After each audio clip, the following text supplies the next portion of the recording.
Good to see you guys. How many people are married in the house? If you're a married person. Married person. Married person. All right. Okay. How many of you are single people in the house? Single.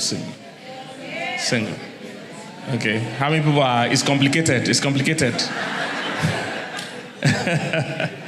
Hallelujah.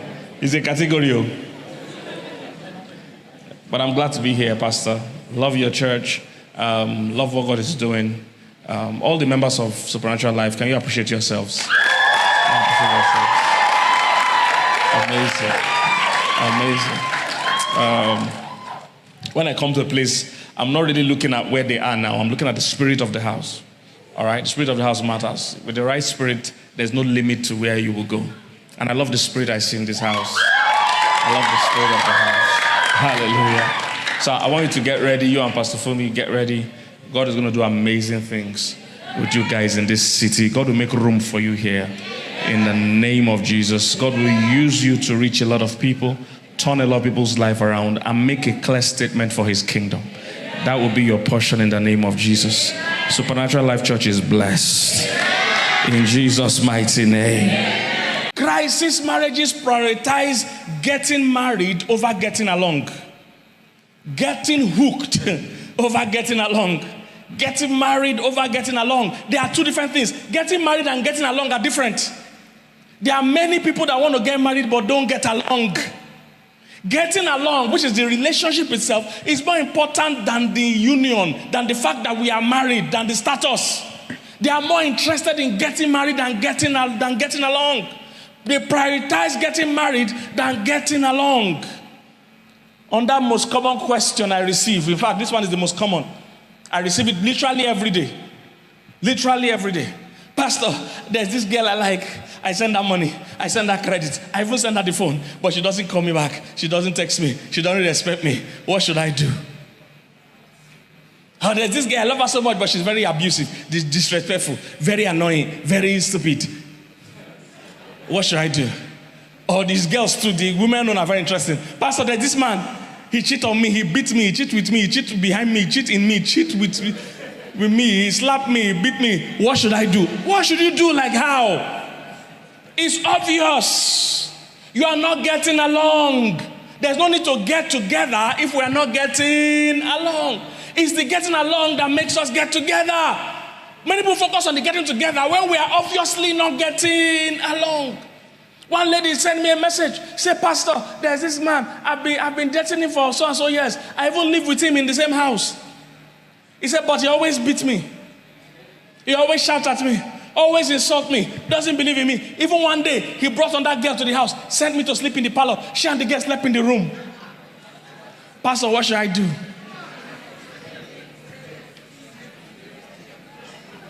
Because she's focused on getting together instead of on getting along. There are many people you have no business considering for marriage. You quarrel all the time. There are people that say that thing. Pastor, this is my boyfriend. We quarrel all the time. 3 times every day we quarrel. What should I do? If you are quarreling all the time, it's a sign that you're not getting along. There's no need for you to get together. Is somebody getting what I'm saying? Check out for the real qualities. If the main qualities, you are not friends, you don't have compatibility, you guys don't think alike, you don't have similar beliefs, similar direction in life, then there's no need for us to go together. Because we're not getting along. Number 4, crisis marriages prioritize love over learning.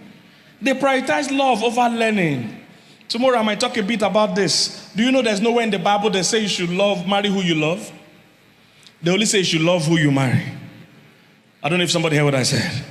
There's nowhere in the Bible they say you should marry who you love. Instead, they say you should love who you marry. They are different things. The two loves there are different. They said, no, don't marry who you love. Nobody told you that. It's music and movies that are teaching that one. That's not biblical principle. Biblical principle is to love who you marry, because there are two different kinds of love.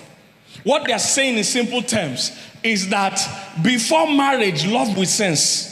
After marriage, love without sense. Before marriage, love blindly. Love with eyesight. After marriage, love blindly. Are you here, somebody? They prioritize love over learning. So they just say, oh, pastor, we love each other and that's all that matters. We don't need counseling. We don't need any principles. Our love is enough. Everybody that is divorced today one time thought they were in love. Are you here, somebody? Emotional love always fades. Emotional love always fades. There's nobody that will be emotionally high all the time. Is somebody getting what I'm saying? So things like learning can never be replaced by love. You must learn. You must learn. You must learn about marriage. Pastor Mildred also talked about counseling. Statistically, they found out doing counseling greatly reduces the chance of a divorce. Most couples we meet that divorce, most of them have never been counseled. They entered marriage hoping marriage will work. Do you know marriage can be very simple, at the same time can be very hard? The differences are so much. Without counseling, it will be difficult. When you are emotional, you're not seeing road well. When reality starts to set in, you will need knowledge to survive. Number what? I'm rushing them so that I'll mention all of them. Number 5, they prioritize speed over success. They prioritize speed over success. I want to marry this December. Why? That December is coming next year. Is somebody getting what I'm saying? I want to marry this December. Why? Why this December? Self-imposed deadlines. Nobody is chasing you. You are the one chasing yourself. I must marry before Easter. Why? After this Easter, another Easter is coming. I don't know if you're getting what I'm saying. So I must marry before my birthday. You have birthday every year. If you miss this one, catch the next one. They prioritize speed over success. For me, once you are in a hurry, it's a proof that you don't know what you're getting into. I get what I'm saying? Marriage is so tough. If you're in a rush to enter it, it's a proof and a sign you don't know what you're entering into.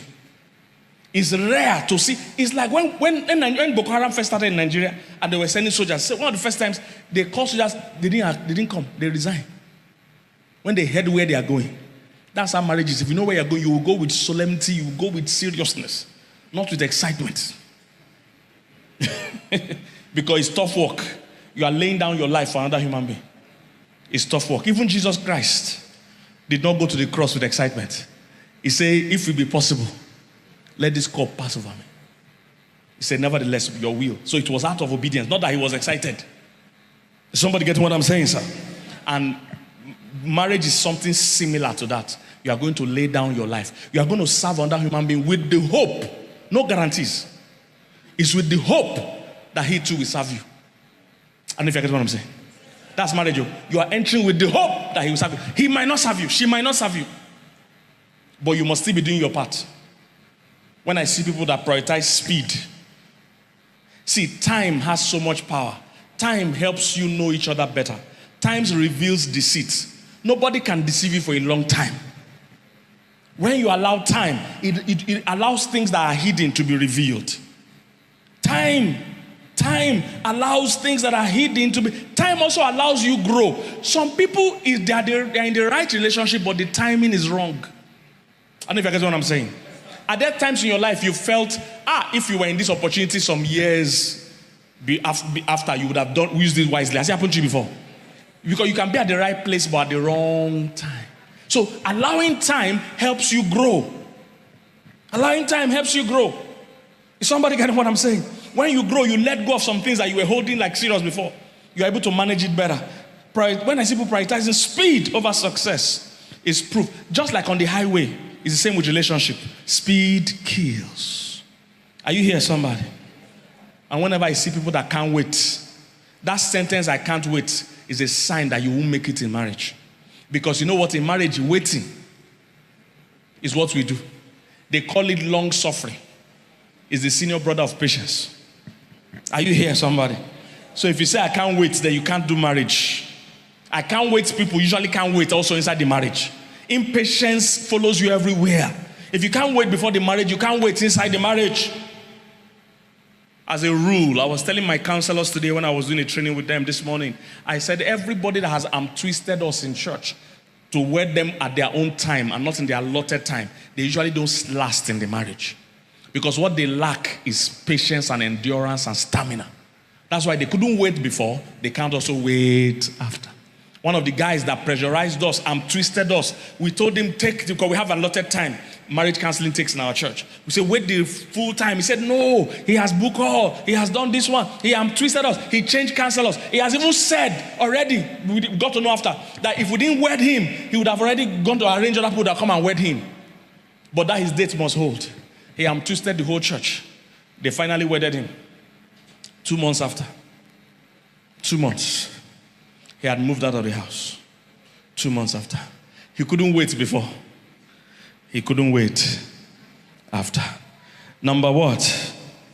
Number 6, they prioritize autonomy over authority. They prioritize autonomy. That means nobody can tell me anything. I know what I want to do. Pastor Mildred mentioned this also. If you don't have authority figures in your life, you're already in danger.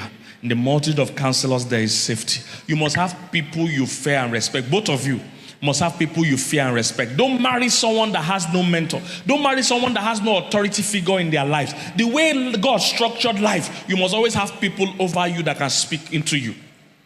Are you here, somebody? You must always have people over you that can speak what? Into you. Both male and female. The husband and the wife. So don't marry someone that doesn't have anybody. All these people that say nobody can talk to him. When I see real crisis marriages, the first question I ask, my husband is beating me. My husband is cheating on me. My husband doesn't come home at night. My husband is staying away after the house 3 days in a row. The first question I ask is there anybody that can talk to him? Is there anybody that can talk to her? And you hear that he listens to nobody. Crisis marriages. They prioritize autonomy over authority. There must be somebody in your life that you listen to. Number what? 7, they prioritize external qualities over internal qualities. Crisis marriages, they like the outward. They prioritize external qualities. Her shape, her figure, her hips, his chest, 6-pack. I've said it many times. How many times do you see a hardworking person with 6-pack? It's rare, except he's a gym instructor. Or he's an entertainer. He's using it to work. He's just a normal banker that's going to work morning to night. He will not maintain 6-pack. Getting 6-pack is one thing, maintenance.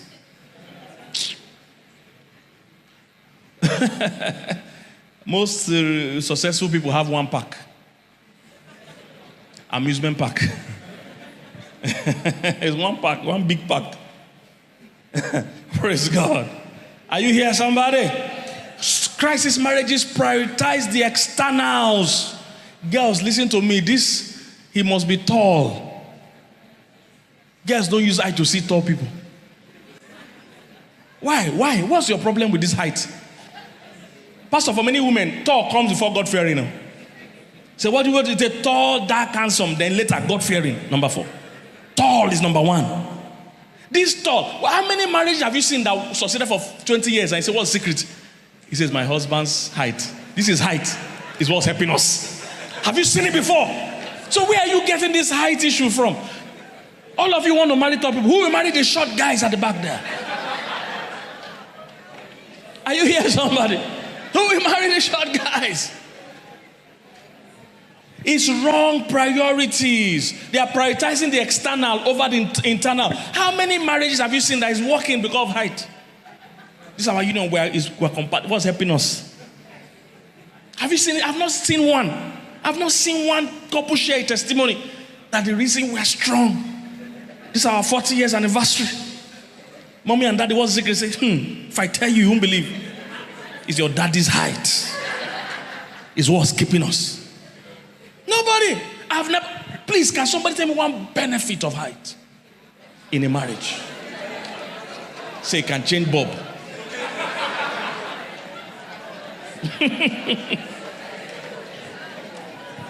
Is somebody getting what I'm saying?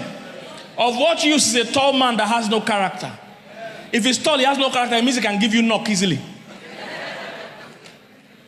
Have you seen a landlord give discount because of height? That is why your rent is cut to half. It's your husband's height. So where do we get these funny ideologies from? Crisis marriages focus too much on the externals. So the women are using all their energy to keep in shape, do makeup. The men are using all their energy to go to gym, to have a chest, to have six-pack. Instead of paying attention on what really matters. Not that physical attraction is not important. It's good. But let's make sure we give things the right order of priority. If the man is not God-fearing, not wise, not submitted, we don't need his height. The height only is like the icing on the cake. It's not the cake. But many women, what do you want to say? He must be tall. He must be tall. Somebody getting what I'm saying? Everywhere the Bible talks about internal and external, God is always contrasting the physical with the internal. He said, though the outward man perishes, he said the inward man is the one that is renewed day by day. 2 Corinthians 4:16.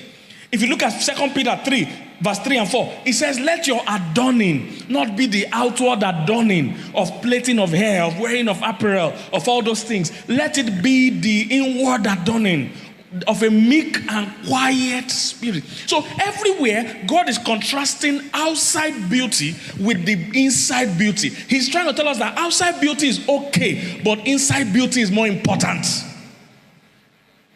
Outside beauty is important, inside beauty is importanter. Look for that woman that has a meek and quiet spirit. It's more important than bone straight. It's more important than her shape. It's more important. Though the outward man perishes, say the inward man. Men, see what the Bible told the Proverbs 31. It said beauty is vain. Charm can deceive you. He said, but a woman that fears the Lord. Hey, I wish people's physical beauty and their heart can be together. Some women are so beautiful on the outside, but their heart is so ugly. They will give you stress. My most preferred and honored mentor, Dr. Solomon David, Professor Emeritus. You don't know Solomon David in the Bible? He's Professor of Relationship. I call him Professor Emeritus because he did surveys that even Harvard has not done. Solomon David had 1,000 women in his life. Even Harvard has not tried it. And he still died of natural causes. They didn't poison him. And he did it in the time where there was no social media. No WhatsApp message, no Instagram. How was he keeping in touch with 1,000 women? And he still had work, normal work. And no Instagram, no digital calendar. You have to give them manual calendar. If you see you today, your next appointment is in year 2024, October 6th. If you miss it, you have missed out. That's your next appointment. God bless you. See you. With 1,000 women and 365 days in a year, to take 2.5 years or thereabout to meet them once a day. So if it anything Solomon tell you about marriage and women or relationship, better receive. He's a professor. And you know one of the things he said? He said, a beautiful face on an empty head is like putting a gold ring on a pig's nose. This Solomon David. Proverbs 11:22. He said, a fair woman that lacks discretion. He's trying to say, look, intelligence is more important than shape. It's more important than looks. Intelligence, connection, friendship, character. There are many other things that have more value. The average person doesn't know. I was watching some women talk online. They were on Instagram Live. These are smart women. They run businesses. You know, they're already building a career. These are very successful women. And they began to talk about relationships. This is why you must talk to people that are grounded, not just your friends. Except they know what they are saying. They now ask each other, what kind of men do you want? The girl began to mention things that just made me say, the average person doesn't. You can be educated in school, but you still don't know what to choose in a spouse. They began to talk. She said she wants him to be tall. He must like spicy food. He must like to watch anime. All kinds of nonsense that have nothing to do with a marriage. Nothing to do with a marriage. So, crisis marriages emphasize the external over the internal. Let me round up here. Number what? 8. Crisis marriages prioritize me over we. Me over we. So there's so much me, what I want.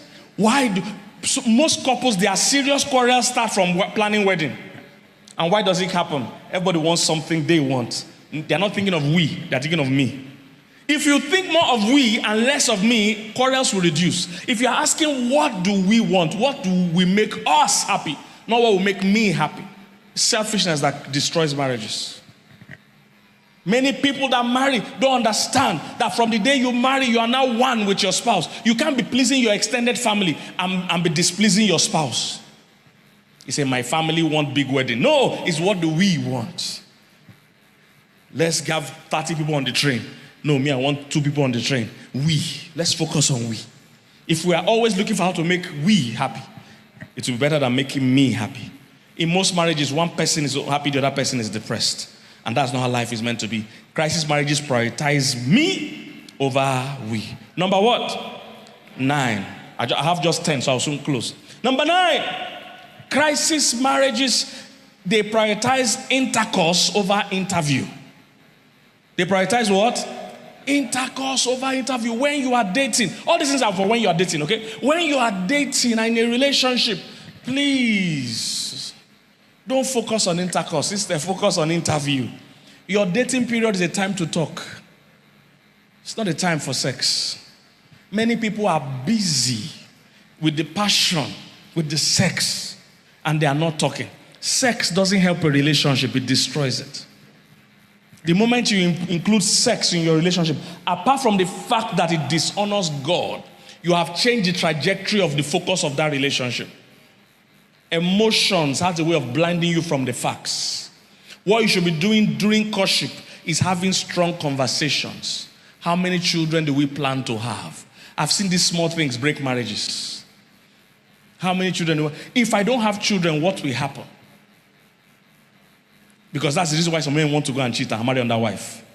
If I give birth to only girls, what's going to happen? Am I going to keep trying till we reach 38? What about money? Who brings more money in the house? How do we share the money? How are you doing financially? Are you owing people? Are people owing you? Are you wanted by EFCC? Let's have real conversations. Are you here, somebody? Talk about real things. So, the courtship, they prioritize intercourse over interview. Do more talking. Hey, listen, let me talk a bit about this sex before I move to the next thing. Listen, guys, there's no instruction in the Bible that is for God's benefit. Not one. This whole Bible, none of it benefits God. Too many people think that they're doing God a favor by coming to church. They think they're doing God a favor by obeying the word of God. In fact, some people even think because I'm a virgin, God should give me a good husband. You're a virgin for your good. It's for your sanity. Because these people that are getting married are not virgin. They're not giving you the full story of the punishment they are serving.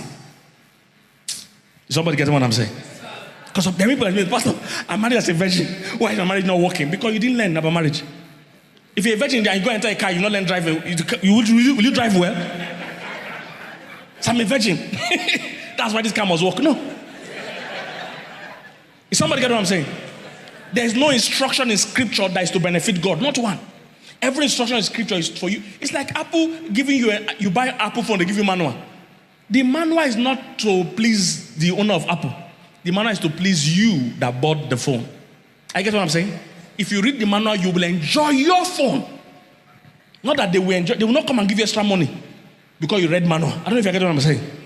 There's already enough pleasure in that phone. The manual will help you get it. So when you obey God, for instance, by being a virgin, it's not that they'll come and award you with a good husband. No, you still need to learn about marriage. However, the benefit you have is that you are not going to be confused about your sexuality. Because what happens to people when they sleep around is that every time you join with someone, sex is a bonding agent. Every time you join with someone, a part of that person is with you. By the time you taste this one, taste this one, taste this one, whoever you get married to will just be a fraction. Let me give you an example. You are a girl, you've had 4 boyfriends. One was a good kisser. The other one was good with smooshing. The other one was good with leg, massaging leg. You've dated these 4 different people. You now go and marry a bomb boy. He might not be as good a kisser. Every time he's kissing you, get what you be comparing it with. That's the problem of not being a virgin. It's a personal problem. If you sleep with 300 people, it won't reduce God. I don't know if you get what I'm saying. It's just you that will suffer. Every time people come meet, one of my common questions too I get is that, Pastor, I'm not enjoying sex in my marriage. I say, compared to what? Compared to what? I get what I'm saying? That's the punishment people don't tell you. A lot of people that have slept around are not going to be sexually satisfied. You can't be used to a buffet and not enjoy one plate of food. I don't know if you get what I'm saying. You can't be used to a buffet. Then the next day will be eating only jollof rice. It will be a struggle. Because you'll be remembering the good old days. In a lot of marriage bed, it's not 2 people that are there. Sometimes to 16 people are in every marriage bed. 16. All choosing different style. I'm not joking. I've seen people that are married for years and have not had sex once because the style the husband wants to do is not in any book. It sounds funny today, Abby. But it's the reality as a counselor, sir. The kind of sex he wants to have, he wants to match her, and she cannot do that. Where did he get it from? Experience. Experience. Somebody say, how can you marry somebody that doesn't have any sexual experience? We need experience to have sexual compatibility. There's nothing like sexual compatibility. There's only sexual commitment. There's nothing like sexual compatibility. God's dream is for us to explore each other and start pleasing each other. All the experience you are learning might not be needed where you are going. Some of you have PhD in sexology. You go and marry somebody that has OND. It's over syllabus. You have studied over syllabus. You don't need all those skills. The only skill you need is when you find your partner, you now learn what they like. All the skills you are gathering from your exes are not important. But they are building appetites in you that when your partner doesn't meet, you start chatting with your ex. Pastor, one of the people I counseled, wedding night. Wedding, not next day. Wedding night, the day of the wedding in the night. She texts her ex, he's not like you. Wedding night. Because after they had the sex, it wasn't like the one of the ex. When your ex is a federal, he represents the federal government in represent Nigeria in endurance. You come and marry somebody that is a sprinter. He says he's not lasting long. What's the recommended time? Biblically or scientifically? There is no expected lasting time. It's you that have gone to follow marathon people. You are now disturbing this poor man that can only last 2 minutes. You say he's not. He has tried. It sounds funny, but these are the real dissatisfaction. So when you're a virgin, you won't suffer all these things. You won't suffer all these things. Not to count all the other things involved. Is somebody getting what I'm saying? So you need to know why God wants you to say sexually pure. Sex is also spiritual. Spirits are passing when sex is going on. Too many things I don't have time to talk about. But I need to realize what God is saying. Number what is last one? Number 10, and I'll close there. Crisis marriages prioritize compatibility over commitment. My wife also talked about that. Compatibility is important. However, at the end of the day, what you even need to check is commitment. Because no matter who you marry, even though you'll be compatible in some important things, you'll also be very different in other areas. No 2 people marry.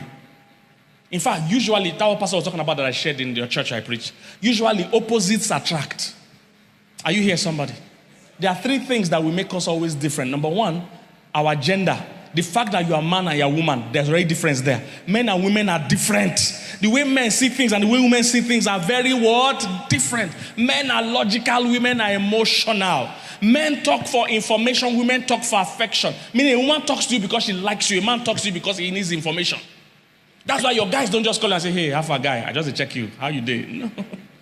He's calling him for something. They come out today, they will go meet somewhere. Give me this John number. Give me this. Men talk for information. Women talk for affection. So the fact that you are both male and female already is different. Women are family-oriented. Men are work-oriented. A man's first love is his work. The first thing God gave Adam was work. The first thing God gave Eve was a family. So women are very family-oriented. Men are work-oriented. That's why when they committed sin, the area that it affected them most, for men, it affected their work. He said, from now you will sweat to eat. The area affected women, he said, from now you will suffer to have children and you desire will be to your husband. Is somebody get what I'm saying? So the fact that you are male and female, gender will already automatically affect you. That's one. Second area you find differences is in your personality types. There are 4 major personality types: sanguine, melancholy, phlegmatic, and choleric. There are 4 personality types. So some are work-oriented, some are success-oriented, some are, perfectionists, some are playful. You have those differences. So usually opposites also attract. So like my wife said, she's a very serious type. Me, I'm the playful kind of person. The way I deal with stress is by play. The way I deal with play is by play.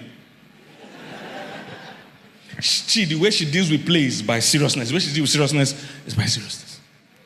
So if you don't have commitment, if you are waiting for compatibility, you will always quarrel. If you don't have commitment to understand that I need to serve my partner in spite of the differences. If somebody gets what I'm saying? Perfect example, this prodigal son. The story of the prodigal son. The one that ran away is the sanguine, is the playful one. The one that stayed at home is the melancholy, is the perfectionist. You will hear it in their sentences. The playful one says, give me the portion of goods that follow to me, let me go and groove. They like groove. They believe life must be fun. The perfectionist, he said, all these years, I kept all your commandments. I didn't disobey you once. Those melancholists, they are also very judgmental. He said, this is your son that went away. He has come back and you have accepted him. Those melancholists, they judge themselves hardly, so they judge other people hardly. They hate to forgive because they find it hard to forgive. They also think God doesn't forgive them easily. They are the ones that keep asking for forgiveness 100 times over the same thing. They just think God can't have forgiven me. They don't know that God has forgiven you even before you committed it. They are melancholy. Are you getting what I'm saying?